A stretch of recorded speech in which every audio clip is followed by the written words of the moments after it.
When You he know, mentioned Jesse Livermore there, the guy who killed himself, and how his quote was, if you're being kept awake at night, then you need to change your positions. I mean, I've yes. had a lot of anxiety over the last month about these markets. What we're seeing, I mean, we've talked about this before. We're seeing history every day. I think you could argue that. Yeah, I do. Yeah, I mean, we're seeing unprecedented things, and If we don't all blow ourselves up, or we don't all die of a plague or whatever, they're going to be talking about this 100 years from now.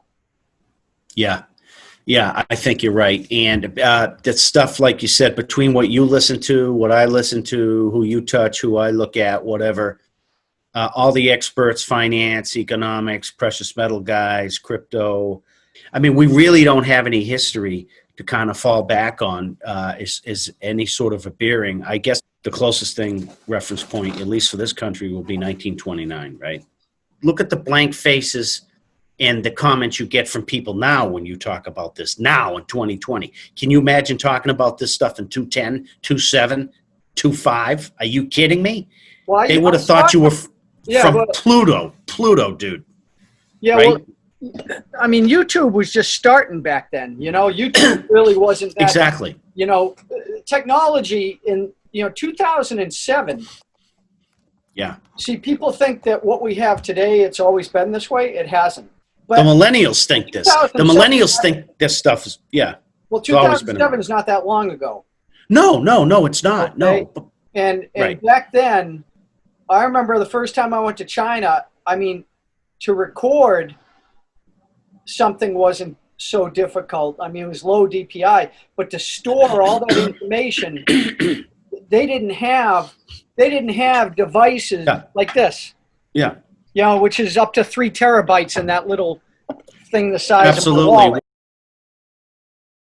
It's the millennials. And the problem with that is, and I like millennials, I really do. Like 40% of them think that, socialism and communism is the way to go. They're a bigger demographic than the boomers.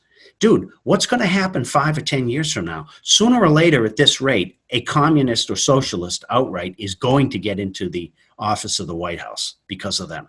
I don't see how it'll be stopped eventually. People think we just had one. It's all Me. tied to economics. When you have people who feel like they have nothing to lose, they're going to go for it because they're going to blame the people up at the top. True, but the only thing I would advise people is before you make a big decision, you got to step back. You got to do some homework. You got to do a little research. People don't do that. People get desperate and they get emotional. Okay, great. Well, the problem with that is, and you know this, Right?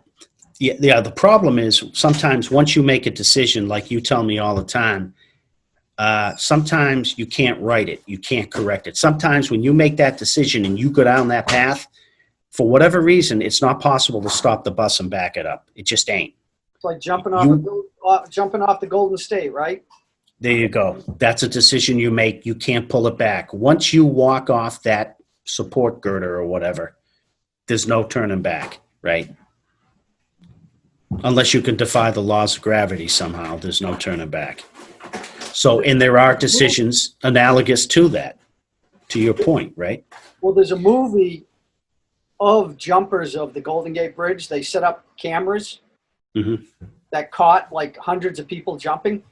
Oh my God. Yeah. I mean, there's people who jump that they just never find the bodies, and there were like 2 people that survived, and they interviewed them. And I'll never forget this one guy saying, "The minute I stepped off, I instantly regretted it." He said that. And I thought to myself, I wonder how many people who stepped off instantly regretted it. I would say good portion. Yeah, I agree with you. A good portion. But again, to your point, you stepped off. Feeling. Oh God Almighty, I can't even imagine. Yeah, God bless them. Yeah, I can't. Think of just how distraught that person was to do that. You got to feel for him, but at the same time, if that's not a decision of finality, I don't know what is, right? That you can't pull that faux pas back. You ain't gonna do one of these. Pull it back. 220 feet from the bridge to the water. How far? 220 feet, so 22 stories. About 22 stories, right? Let's Obviously. see. It says, in general, a person falling through the air terminal velocity after about 12 seconds, which covers about 1,500 feet. So they're not at terminal velocity when they hit 220 feet. So Yeah, I guess it's not far enough. Yeah. So let's see, 220 feet, 67 meters. So it takes, you reach terminal velocity in about 8 seconds, 8 to 10 seconds. You fall 122 meters in 5 seconds. So in 2 seconds, you fall 20 meters. So from second 3, 4, and 5, you fall 100 meters. So that's when you're really picking up speed. Big time. 44 meters in 3 seconds. And what did I say? 5 seconds was 120 Sue. So yeah, so you're hitting that water in about 4 seconds. At a pretty big speed. Well, that's what I'm looking at right here. 40 seconds, you are going, according to this, you're at about 40 meters per second, which is 102. And then there's 3,600 seconds. You're going 90 miles an hour. Okay, there you go. You hit the water. And terminal velocity, I think, is what, 125, 120 to 135, something like that. Yeah, 120 miles an hour. That's what I thought. Okay, there you go. Pretty fast. So you're almost there. And that's why not everybody dies. It probably depends how you hit the water. You can actually get up to 200 miles an hour. Really? That's what it says. If a skydiver pulls in his or her limbs, probably like one of those squirrel suits, Yeah. the terminal speed increases to about 200 miles an hour or 90 meters per second. It's a morbid topic. Yeah. I don't want to go to. Yeah. A lot of people, I mean, like that Jesse Livermore, a lot of people kill themselves. Yeah. A lot of people kill themselves. I've never thought about killing myself, but I've thought about, would it be easier if I just died?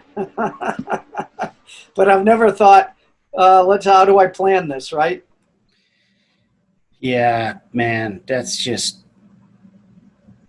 Yeah, God bless somebody, man, if they get that desperate.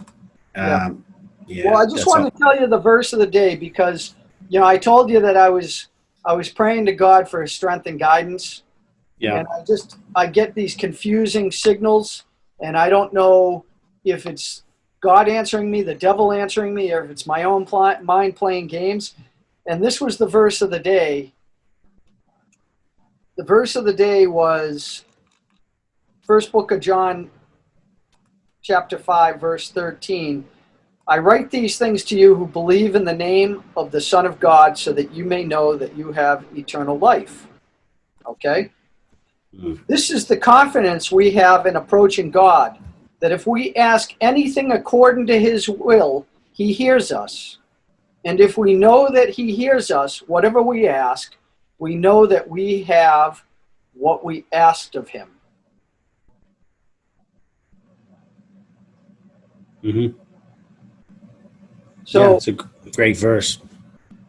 But I was just telling you that I was asking him stuff, and I'm like, I said to him, I said, God, you aren't giving me any answers. I mean, I'm getting conflicting answers.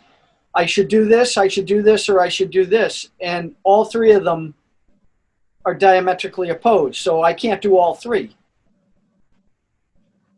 And then I get this, and this in essence is telling me that I already have the answer, right? Isn't that what this is saying? And if we know that he hears us, whatever we ask, we know that we have what we asked of him. Well, is that what it says or not? Am I reading that wrong? Here's the bottom line, okay? This is what I say to people. People have said to me, I prayed or on this once or something, or I've been praying for this for a while and never got an answer. There's no God. I prayed. what they don't understand is it doesn't mean that he doesn't exist. It doesn't even mean that he doesn't hear you. He always hears you. I'm not But worthy. no. What it means is most people, because they don't know the word enough, don't understand that he may not answer you. He just simply may not answer you. Or for a reason, by the way. Or, and I'll tell you what the reason is. Or he may answer you, but you may not get the answer you want, right?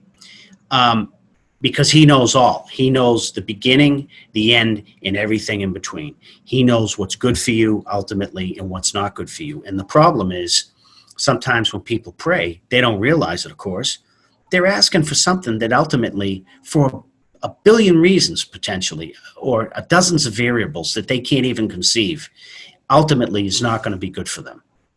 And so he's not going to, he's not going to grant it, so to speak.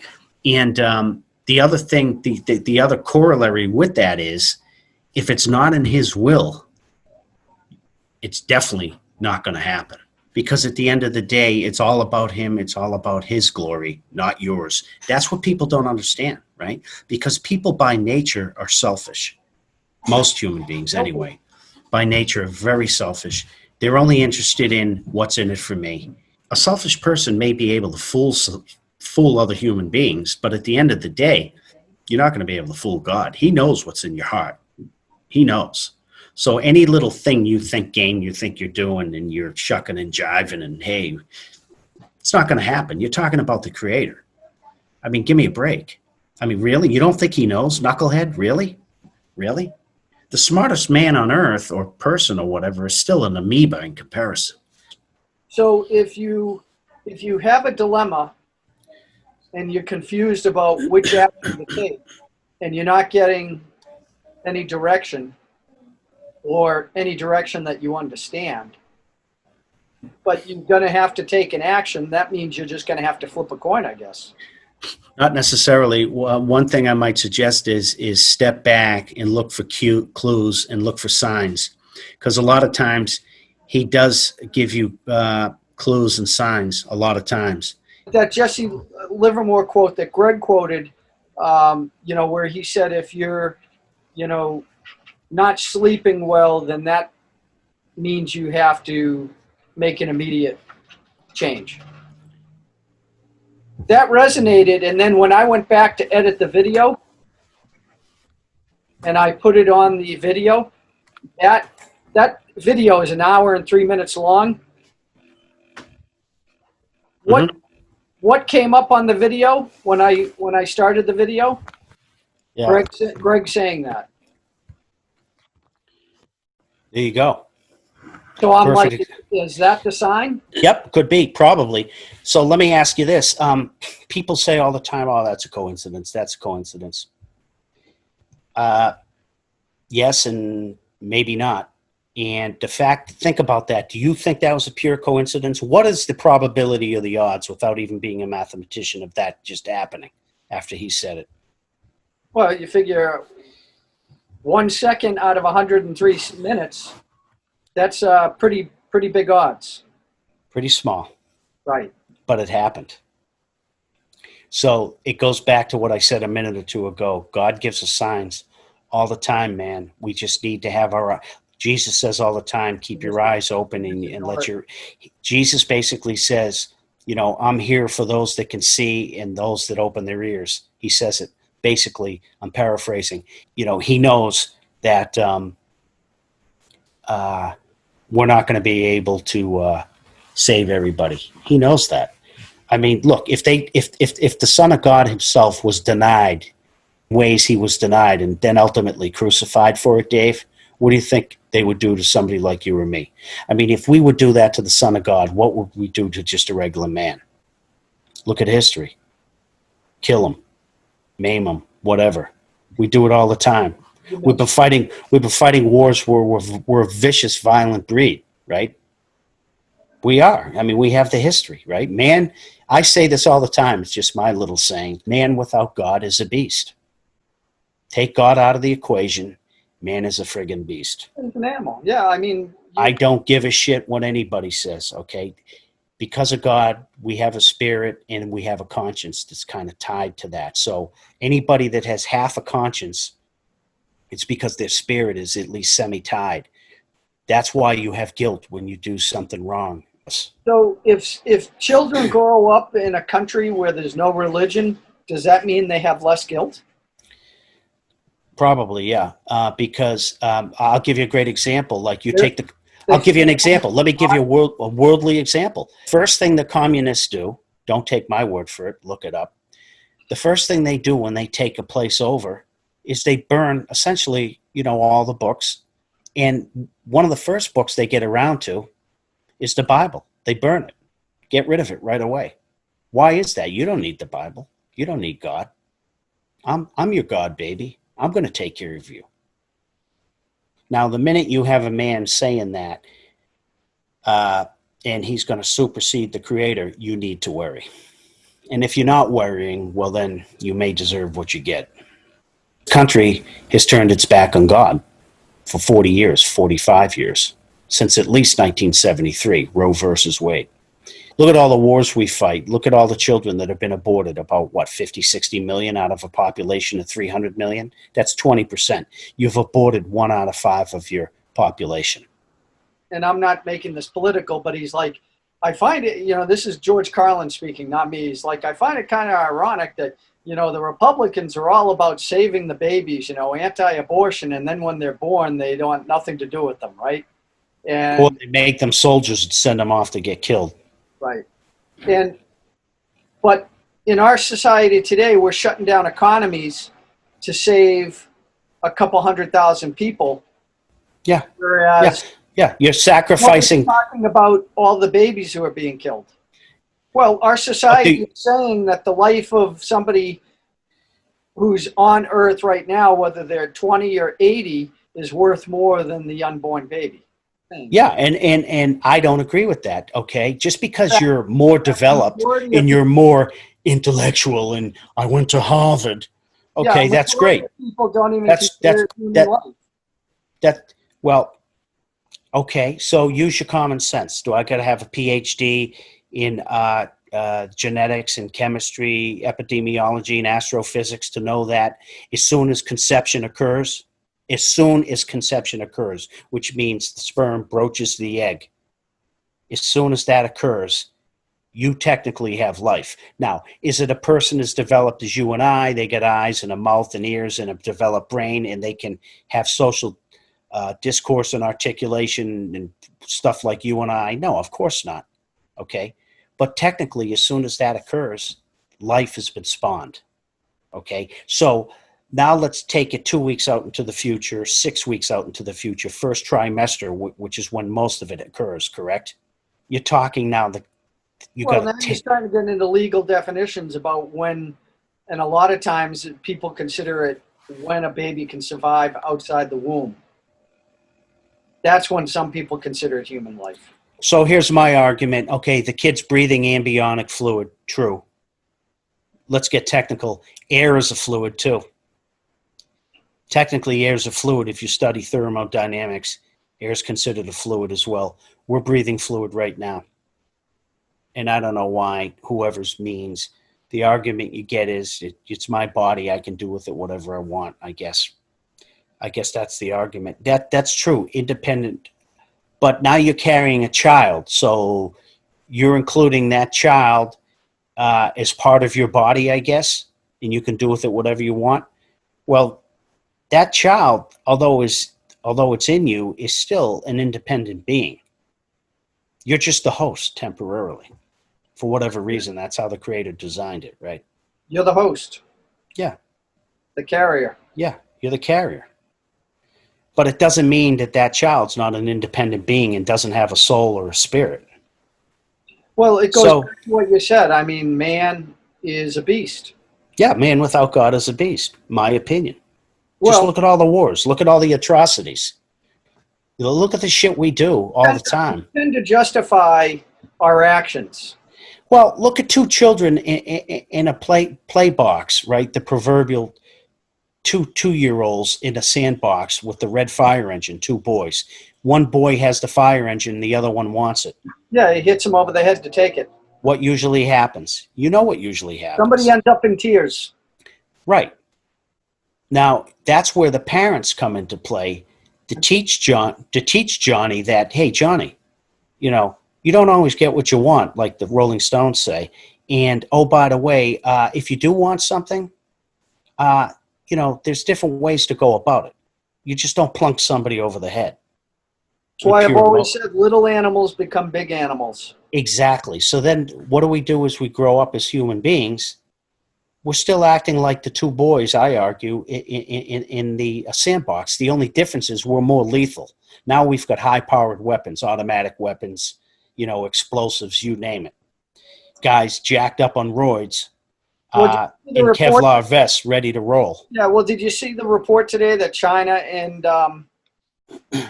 Iran just are supposedly finalized a deal to trade technology and weapons for oil?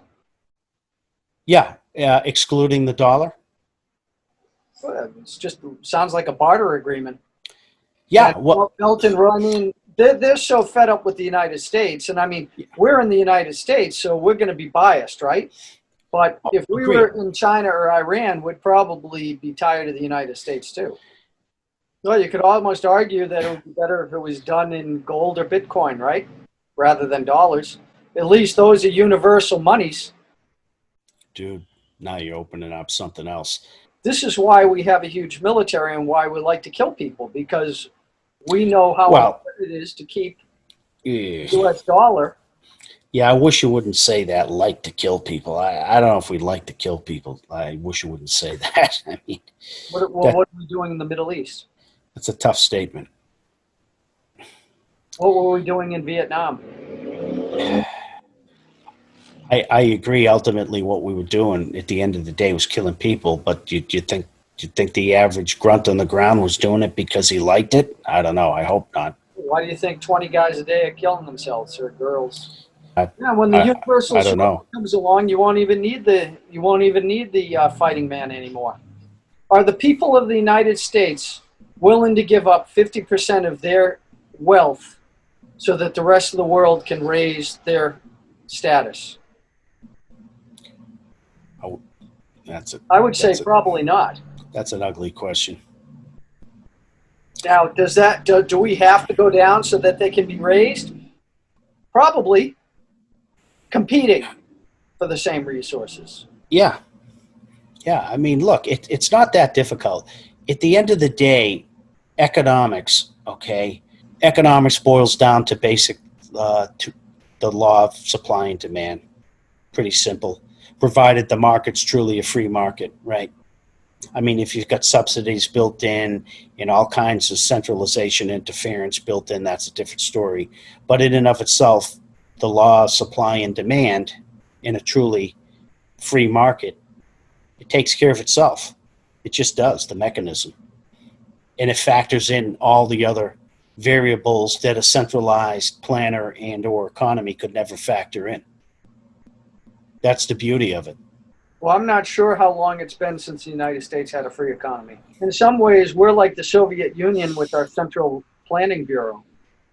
Oh, yeah, absolutely. Yeah, we're not a totally free capitalistic 100%. No way. Yeah, and anybody that says otherwise, they don't know what the frig's going on. Their heads up. Well, we've also talked about this, Dan, and this is human nature as well. Is you've mentioned that the boomers aren't willing to give up any of their gains, even though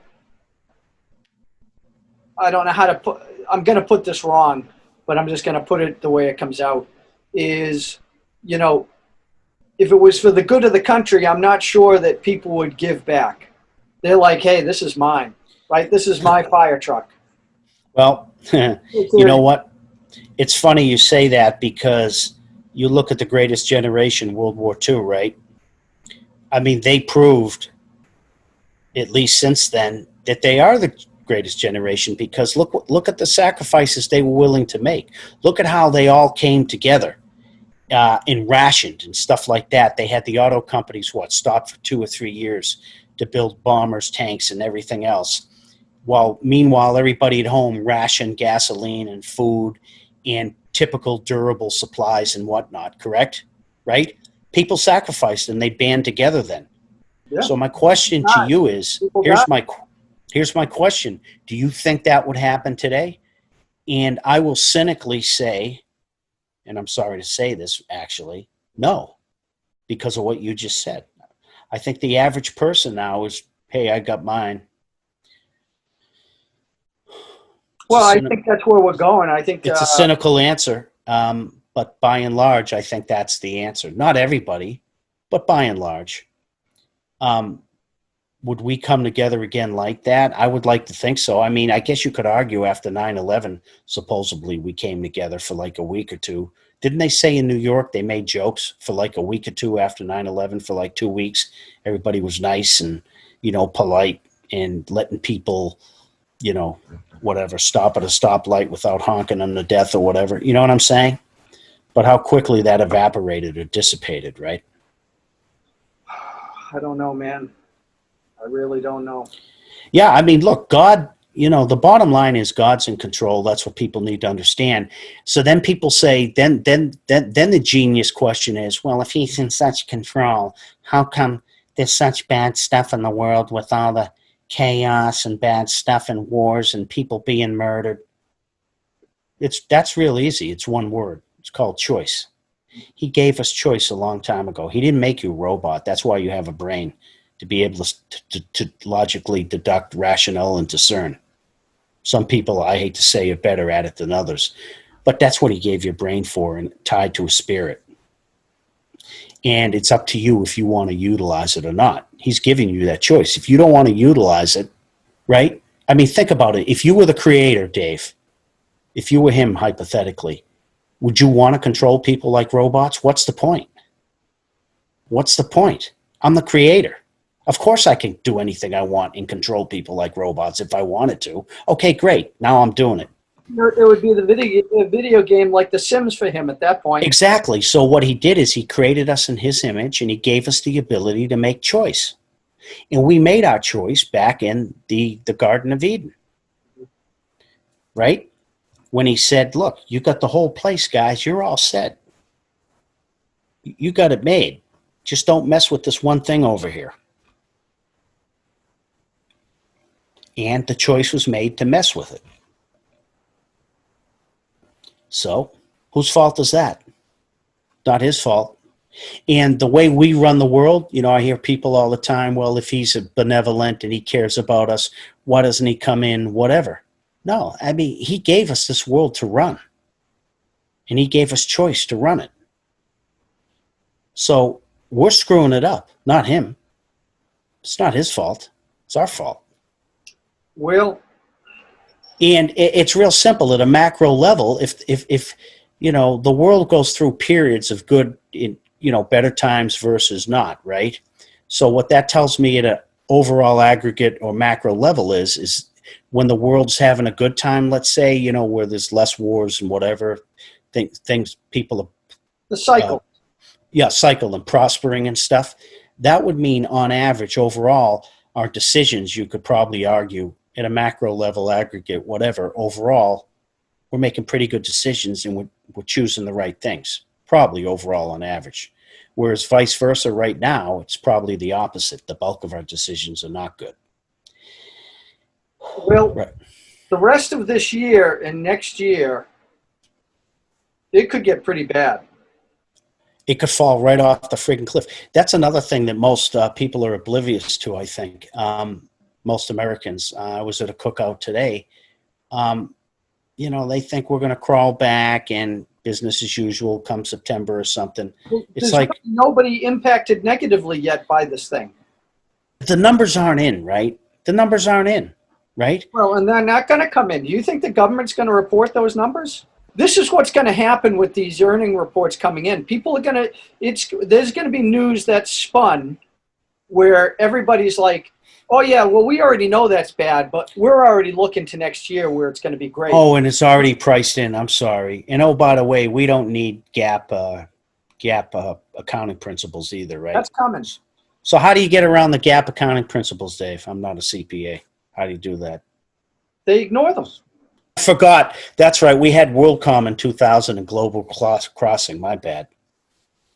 How many companies have Multinational corporation. on the chart, right, like this right now, 90 degrees? Is that valuations?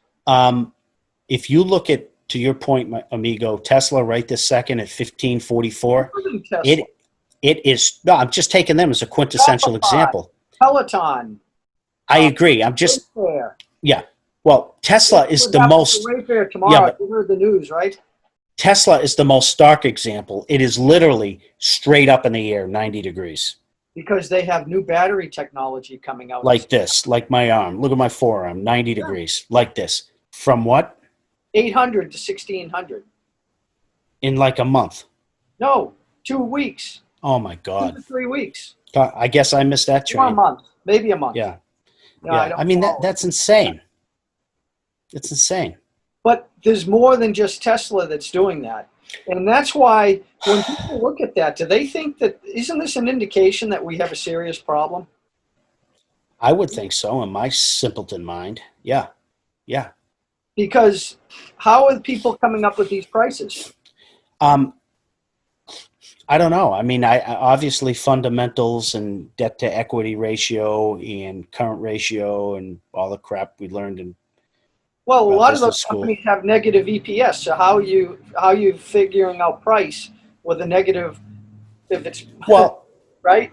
Well, has Tesla even turned a profit in its history yet? It took 11 years. They've had, well, long story short, I think they've had 1 or 2 quarters where they've reported a profit for quarters, but never for a full year.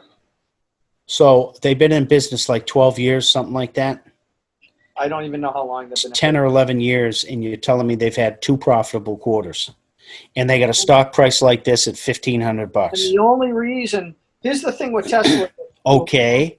And the only reason Tesla is profitable is because they sell credits to other auto companies who don't have electric vehicles and need those tax credits. So they get paid, and that money goes right to the bottom line because there's no cost of goods. Excuse me. That's true. There's no cost basis on it, so it's pure. It's 100% profit. Pure profit. You take that out, they're not even close. And here's the other thing. Dude, somebody is making boku dollars off this. Oh yeah. Like, well, you think if you had 100 shares and it's gone up $1,000 in a month, you just made, just on 100 shares, you made 100 grand in a month. Yeah. If you help. Right. So you know there's high rollers and hedge funds that have more than 100 shares in there. Oh yeah. At what point do you sell? I mean, do you take any profits, or do you say, well, if I sell, then I'm going to lose all this future money? Well, so there's I'll tell you, going to ride it up. Some people will ride it down. Yeah, I mean, if it were me, I would take some profits. I mean, when you're pointing straight up in the air, okay, are you kidding me? It's basic physics. This can't go up indefinitely. Anybody that thinks that is delusional. Is it going to consolidate, or is it going to come down? And how, who knows? Nobody knows. Who knows? How far will it go before it does any of it? I'd have to pull out the chart and look at it. Because like Greg was saying, if there's no overhead resistance, any price is illogical, right? $50,000 is just as illogical as $2,000, right? Yeah, I mean, hypothetically, if there's nothing but white space. Yeah, and the way it's structured right now, you don't have, it's just a single top. There's no double top, triple top, quadruple top, whatever. In the typical traderies, for those that don't trade, if you have a double top, it hits it once, comes down a little bit, then it hits it again. And at that point, with the typical double top, it's either going to breach it and blast through it, or it's going to bounce off it and come down. But whatever. Yeah, I don't want to talk about Tesla all night, but you know what I'm saying. I don't want to talk about it at all because I don't understand it. People are going to start buying Tesla because they think it's never going down. Yeah. So what happens historically when that happens? Does that mean the stock keeps going higher? Does that mean that the people who are in there say, I better take my money out? I think it depends on the overall market. If this Well, China-Iran deal leads to like some sort of military thing, then the whole market will go down. Or if some right. COVID news comes out, the whole market could come down. If you look online, you know what I notice? Everything is talking about Tesla now. I just think this whole electric thing, it's a joke. If you take away tax subsidies, and if you know anything about battery technology, I mean, people think we're going to make batteries in the United States. They don't know what they're talking about. No. I don't Make batteries. dude. Yeah, I don't disagree with any of that. But I do see it. Yeah, it's riding the coattails, and I think as more people learn about it, what I think is going to happen is they're going to liken it to Tesla, and they're going to be like, "Oh my God, it's 1/100th of what Tesla is right now." Tesla's basically 1,500. This is 1,500. I mean, $15. So Tesla is 100 times what NIO is. Yeah. I mean, obviously, there's people who aren't doing any due diligence. They're going to be like, "Do I buy a Tesla share for $1,500? Silver or gold, right? Yeah, or I could load up on. I could buy 100 shares of NIO, 100 shares for $1,500 versus one share of Tesla. Yeah. And who has a greater upside at this point? I don't know, because I'm not. I mean, I don't know. Well, and I don't know for sure either, but I'm just saying, mathematically speaking, one guy's 1,500, one guy's $15. Well, a lot of people probably don't even. The one thing that I will say is, if you look at the Yahoo Finance, and they have like the top trenders, Yeah. a lot of them are these electric companies, electric car, electric golf carts, renewable energy, solar companies. They're investing in solar or electric without even understanding. And I read these comments. They're like, "Let's get rid of the fossil fuel burning cars." I'm like, are these the same people who are out there saying communism #1? Probably. And wouldn't it be cool to drive to work every day in a golf cart? Yeah, on the highway. Yeah, 50 miles an hour in a golf cart. Nice. Get out. No heat. I'll get out and hit a couple of 5-irons on the way. Choices right now. Either you go to the sidelines like Warren Buffett did, right? He's being chastised because he got out of. He took billions of dollars in losses. Airlines, right? And then Dave Portnoy came in and started buying them and making all this money, saying, "Hey, the old man lost it." So who's right? In this case, it's Portnoy so far, right? Well, I mean, so far. Right. So, I mean, it's almost like, are these self-fulfilling prophecies unstoppable? I don't know if it's self-fulfilling. Let me put it this way. You got one old school guy. You never need to report reality. I mean, well, here's the reality. You've got two paradigms, dude. Two methodologies. One is an old school guy, Warren Buffett, who's a classic fundamentalist. Then you have a Portnoy who doesn't subscribe to fundamentals. You think he subscribes to fundamentals? He doesn't even know what they are. He's not even trained in business school. I'm not trying to knock the guy. Yeah, I know he's a multimillionaire and he did the Barstool, whatever. Okay, great. But you've got two diametrically opposing methodologies, right? And here's the issue. Even though Portnoy doesn't subscribe to classical business and fundamental analysis and all that, maybe you could argue that even though Buffett does, this Buffett may be past his time at this point, because ultimately it's what the market thinks, right? The market's never wrong, right? Buffett can think what he wants all day long, but if it's not in line or aligns with what the market wants and thinks, then what does it matter? And this is when that saying comes on: the markets can remain rational longer than you can remain solvent. Look, I liken the market, it's like the ocean, right? It's huge, it's massive, it's vast. You're not going to fight the ocean, right? So you either get on board and find the stream or current to ride, or you don't. You stay on the beach, get out of the way. But if you think you're going to come in and take it on, yeah, you'll lose. We've allowed the criminality to go so deep now that,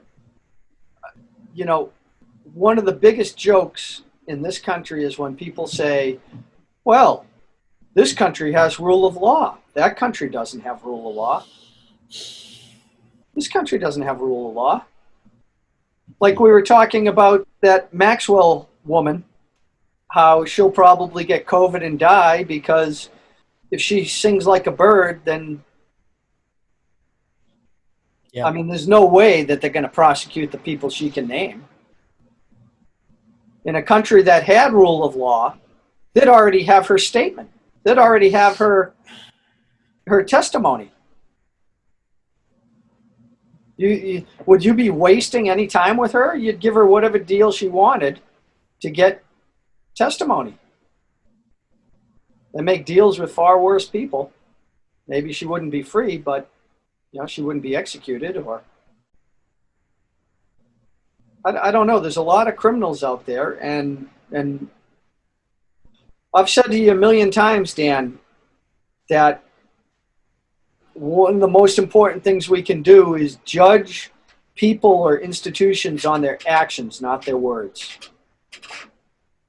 Right. And our country always is good at telling people what they can do. It's always do as I say, not as I do.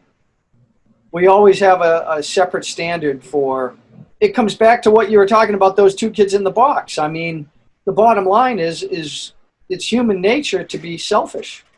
It always has astounded me that we teach children, or supposedly try to teach them, small children, and as they're growing up, to be good and kind to others, and to be not just sympathetic but empathetic, right? To be kind and good to others and understand how they're feeling and all that, right? But then once we become like 20 or 22 or 24, get into the business world or whatever, it's like rip their head off. It's like the gloves are off again, right? You wonder why young people probably get confused now. Oh, you spent all this time, my parents told me this, drilling all this into my head. Now I go out there, everybody acts like a friggin' animal, and now I'm supposed to act like an animal to compete. And then the saying, which drives me nuts and makes me semi-violent, it's just business. It's not personal, nothing, it's just nothing, business. not personal, it's just business. When we were 10 years old, it was very easy to hide information from us. The vices that I learned about, I mean, you can still learn them, but today you probably learn them at 8 years old versus what I learned at 12 or 15, right? So you're exposed to a lot of stuff as a kid that we weren't exposed to. Dan, I think that next week I think there's going to be fireworks next week.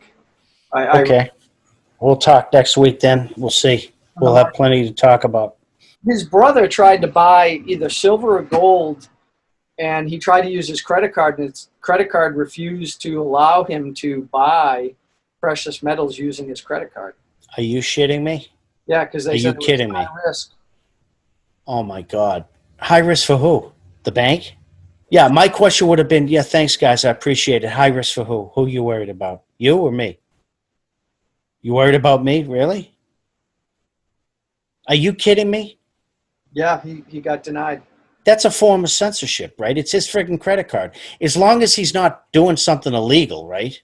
Well, that's what I guess they're saying, right? Dude, that is so, in my little limited mind, so unacceptable. It's like, who the hell are they to tell you where you can invest your money? I mean, are we that friggin' fat, dumb, and lethargic now? That's outrageous to me. Yeah, well. I know I'm sitting on the couch right now, guys, by the way. I know that, but, give me a break. I'm relaxing. It's Sunday night. But, in general, are we that lethargic? When I have these conversations with you, I'm like, hey, next week's going to be a new week. And in my mind, I'm thinking maybe it will get better. And it doesn't. No, it's not going to. Go one step crazier. No, look, I don't want to be the naysayer and Captain Doom here, but I don't. Anytime soon anyway, I don't see it getting better. I just don't. I just think there's too many certain variables at play, if you will, that are currently outweighing call it the good variables, so to speak. at least And currently. if there's been structural damage to our economy that hasn't been revealed yet, we've begun to feel the pain that's coming. Yeah, that's another good point. We're not going to know for months, in my opinion, towards the end of the year, is what I say, what the true damage is. We're not going to know. Just Well, because. I mean, are they going to continue all these payments that are ending at the end of this month? So here's what I'm hearing on that they're going to have to do a second round. They're going to have to do a second round, or else there's going to be outright friggin' anarchy.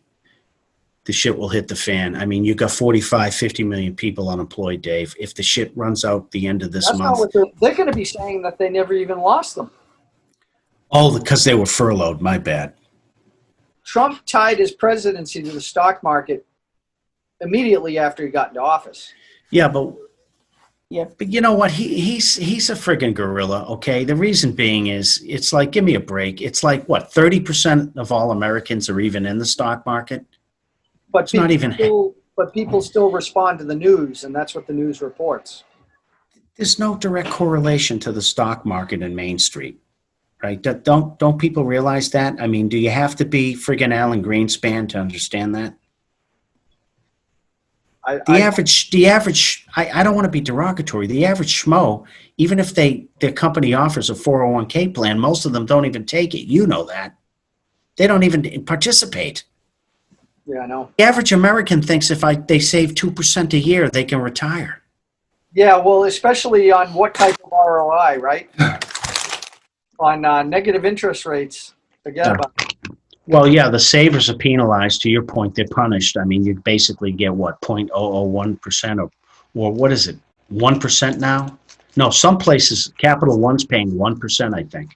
Oh, that's great. Here's $100,000. I'll make $1,000. You put $250,000 into a bank account. That's you put in more than that, and the bank goes south. You lose it. Oh, FDIC doesn't cover it? Yeah, and who's going to say FDIC's never really been tested in grand scale? So what happens if we find out that you're actually not going to be protected? Imagine if you did trust that system and it let you down. Yeah, it's called you're screwed. You're screwed. Who's paying your bills then? Yeah, you're 68 years old or 62. Now you work until you're 97 at Walmart. Well, I remember when the market went down in March, I saw this forum of all these people like in the 60s, 70s, 80s, and they're like, oh my God, what do we do? What do we do? And people are like, I'm holding, it's going to bounce back. Other people are like, I'm selling. I'm thinking, why are you even in the market when you're 70 years old, right? Yeah, it should be a minority percentage, yeah. I mean, if these people got 50% of their money in the market or even 30 or 40%. Well, we know why, because you can't get an interest rate. That to me is one of the biggest criminal. That is to the core of the. Well, I'm just going to end it here. What percentage of people who have been cautious right now are seeing what's going on in the markets and saying, "Kid, I'm just going in. I'm going all in." I have no idea. Can't lose. Dave Portnoy's right. I'm sure somebody's been affected. Portnoy is right now. I mean, you know and I know with the market, you can always be right in the short term. Yeah, I mean, this time next week, we could be talking about the greatest fall ever. Yeah, I mean, long term. Like that, 180. And maybe I'm a fool, and that's why I'm not wealthy like he is, but long term, his thing is going to blow up in his face. It's not going to hold long term, I don't think, especially pulling letters out of the bag. I mean, give me a break. Yeah, and if you continue to buy the dips, at some point the dips aren't going to respond, right? The dips become bigger dips. Right. You know, even though like GDX, GDXJ are like this, I close them out. Yeah. And maybe I'll buy back into it, but I don't know, dude. I just am. I'm pulling everything in. I'm cashing everything out right now. I just I'm not saying this is right. I just, this anxiety of trying to guess all this, I just don't have confidence in the system. I'm sorry. You know, because they're asking me to trust something that is not trustable. I mean, they're liars. Why would you believe a liar? Yeah. So, Well, everybody knows. I mean, even a 6-year-old knows now. I mean, the likes of Wall Street, they're not looking out for us. I mean, you know, a first grader knows that, yeah. right? It's just such common knowledge All right. Well, in I'll some chat with you ways. tomorrow. Okay, dude.